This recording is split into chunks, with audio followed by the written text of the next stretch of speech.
Že veš razliko med izgubo maščobe in izgubo teže? Ne? Pa misliš, da je to pomembno zate? Jaz mislim, da je to najbolj pomembna stvar, ki jo moraš vedeti, ko se lotiš izgube teže. Torej gremo kar od začetka. Mišice tehtajo, voda tehta, maščoba tehta, kosti tehtajo. Torej vse to tehta in predstavlja našo telesno težo. In ko ti rečeš, da bi rada izgubila težo, kaj točno bi rada izgubila? Kaj od naštetega bi rada izgubila? In večina ljudi se loti izgube maščobe tako, da enostavno z zaprtimi očmi, brez strategije, začne hujšati in upa na najboljše, da bo telo začelo uporabljati najprej maščobo. Ampak, ker je telo malo bolj triki, kakor mi mislimo, verjetno ne bo zgodilo. Oziroma tudi, če se bo, ne bo na dolgi rok nič dobrega prineslo, če bomo vse to delali brez strategije in samo z zmanjšanjem količine hrane. Torej gremo najprej na vodo, ki je zelo pomembna v tem vprašanju. In sicer, kaj voda je? Zelo čudno vprašanje. Torej 1 gram glikogena. Glikogen je shranjen v našem telesu kakor ogljikovi hidrati in 1 gram glikogena drži v sebi kar 3 grame vode. Predstavljaj si, da namočiš kruh v vodo in ta se napije in rata volumensko večji. To se zgodi v telesu, ko ti ješ ogljikove hidrate. Sigurno ni tak proces, ampak samo zato, da dobite sliko. To pomeni, da po enem božičnem vikendu ali pa rojstnodnevnem vikendu tvoja tehtnica pokaže 2 kilograma več, to ni maščoba. To je voda, ker si verjetno pojedla več ogljikovih hidratov. Zato, ko ti bo naslednjič prijateljica rekla, da je shujšala, ko je dala hidrate ven, vedi, da je šla iz nje samo voda. Zato, ker enostavno se ta voda nima kam prilepiti. Ni pa zgubila zaradi tega verjetno kaj dosti maščobe. Torej, gremo naprej. Sestava telesa je vse. Kako je tvoje telo sestavljeno? Ali ima več mišic, ali ima več maščobe, ali ima veliko vode, ali ima dovolj kostne gostote. Skratka, telesna sestava govori o tvojem zdravju in ne telesna teža. Za primer, jaz imam zdaj 10 kil več, pa izgledam bolj vitka, kakor sem izgledala 10 let nazaj, ko sem imela 10 kil manj. Zato, ker sem zgradila telo, ampak o tem mogoče malo kasneje. Med vadbo tvoje telo uporablja mišični glikogen. Torej, več hidratov, ki imaš v sebi, bolj si napaljena, več energije imaš za vadbo, zato ker imajo mišice iz kje črpati. In zato v prvih dneh diete izgubiš veliko vode na račun tega glikogena. Ko ješ manj hrane, zmanjšaš tudi mišični glikogen in zato porabiš ful več vode. Zato v prvih dneh diete oziroma tega, ko oklestiš prehrano, izgubiš veliko tekočine in tehtnica pokaže manj. Ne pozabi, da je med hujšanjem cilj, da izgubiš maščobo in ne vodo.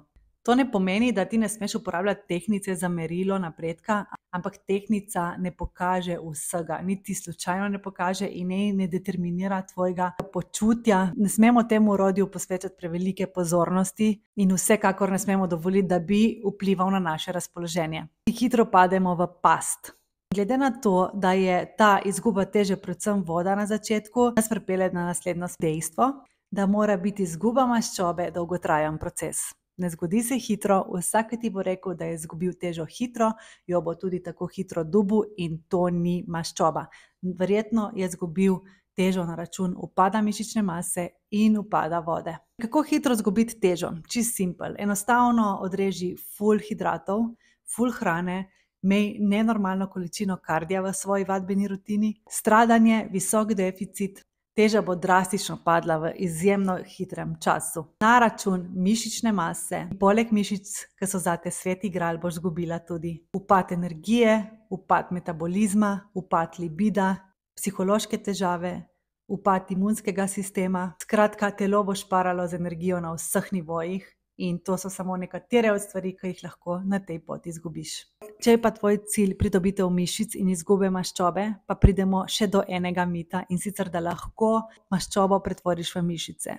To še vedno ljudje mislijo, ampak je to zelo, zelo napačno mišljenje. Telesne maščobe ne moreš spremeniti v mišice, to sta dve različni tkivi. Kakor bi rekel, da lahko možganske celice spremeniš v maščobne celice. Ne moreš jih, tako ne moreš banane spremeniti v hruško, ne moreš maščobe spremeniti v mišice.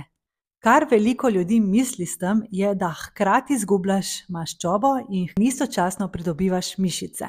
Maščobne celice se manjšajo in mišica raste. Dva čisto drugačna procesa in na žalost oba rabita kontra procese. Torej, za rast mišic rabimo dosti hrane, za izgubo maščobe pa rabimo manj hrane. In zato je ta proces tako težek. Torej, kako se lotiti, da vam ne zamorim vsega? Delite vadbo za moč, jejte dovolj beljakovin, zraven ravno prav kardija, pazite na apetit, ker apetit bo šel gor, torej morate imeti hrano pod nadzorom. Rahel deficit še vedno in ja, lačni boste. V tem procesu boste lačni. Zato, ker enostavno za izgubo maščobe rabiš jesti manj, kot porabiš, in v tem procesu si najverjetneje lačen. To je šele začetek.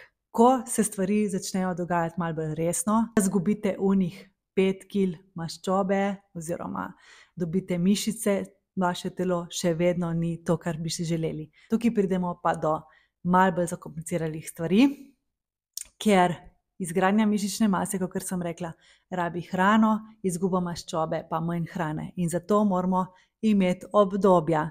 Torej, obdobja, ko gradimo mišice, in obdobja, ko izgubljamo maščobo.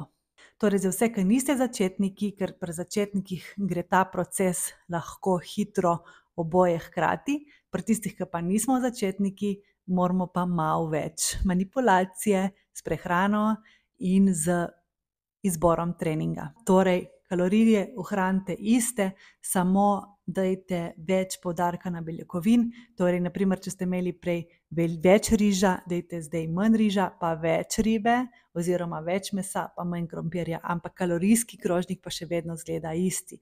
Tako boste ohranjali, bildali mišično maso s treningom, hkrati bo tudi apetit uravnan, zato ker beljakovine nasitijo, tako da ne bo tistega grickanja in apetita med obroki in boste na nek podzavesten način že prišli do deficita, kar bo pomagalo do izgube maščobe.